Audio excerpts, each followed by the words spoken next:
إزاي تعمل كده في الإكسل؟ تيجي تختار اللون يبدأ الجدول يتحول معاك للون اللي أنت تختاره، الموضوع بسيط جدًا.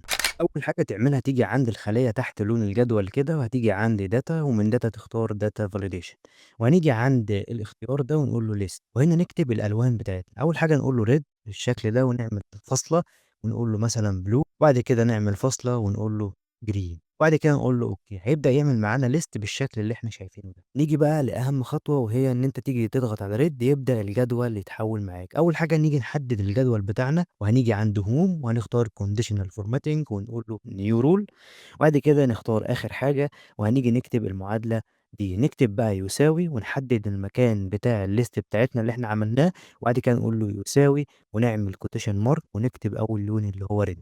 نقفل الquotation mark بتاعتنا ونيجي نختار من هنا اللون الأحمر، وبعد كده نقول له أوكي. أوكي، لو جيت إن أنت بقى إيه غيّرت كده واخترت لون أحمر يبدأ يعمل معاك لون أحمر. طبعًا هنعمل نفس الخطوات دي على باقي الألوان، هاعملها بسرعة علشان وقت الفيديو وأرجع لكم تاني. زي ما إحنا شايفين كده أنا عملتها على الred وعملتها على الblue، فاضل إن إحنا نعمل على الgreen، هنعملها مع بعض دلوقتي. أول حاجة نيجي نحدد النطاق برضه بتاعنا كده ونيجي عند conditional formatting نقول له new rule ونبدأ نختار آخر اختيار، وبعد كده نقول له يساوي ونحدد الlist بتاعتنا ونقول له يساوي ونفتح quotation mark ونقول له green بالشكل ده، ونقفل الquotation mark بتاعتنا green ونقفل الquotation mark بتاعتنا ونختار اللون الأخضر ونقول له أوكي، أوكي.